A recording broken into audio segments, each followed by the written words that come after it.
আসসালামু আলাইকুম রাহমাতুল্লাহ। সবাই কেমন আছেন? আমি আলহামদুলিল্লাহ ভালো আছি। সকলে পাঁচ ওয়াক্ত নামাজ পড়বেন ইনশাআল্লাহ। সকলের জন্য সকলে দোয়া করবেন। আরেকটা বিষয়, আলহামদুলিল্লাহ আরেকটা জুম্মা পেয়ে গেলাম।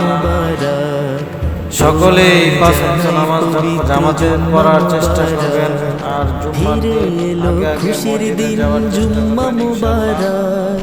গরিবের হজের দিন জুম্মা মুবারক, তারা রোডে গাড়ি মিলেমিশে খুশির একসাথে দিন গাড়ি চালাবো। জুম্মা মুবারক, কেউ কারোর সাথে গরিবের হজের মারামারি দিন লাগবে না। জুম্মা সে মুবারক, আশায় কামনা করি জুম্মা মুবারক, পবিত্র সবাই জুম্মা ভালোভাবে মুবারক। দেখে শুনে গাড়ি তোমায় চালাবেন। জানাই পবিত্র জুম্মা শীত, কুয়াশা, মুবারক, জুম্মা মুবারক, ভিডিওটা পবিত্র সবাই শেয়ার জুম্মা করে দিবেন। মুবারক। সবাইকে দেখার সুযোগ তোমায় করে দিবেন জানাই পবিত্র ইনশাআল্লাহ।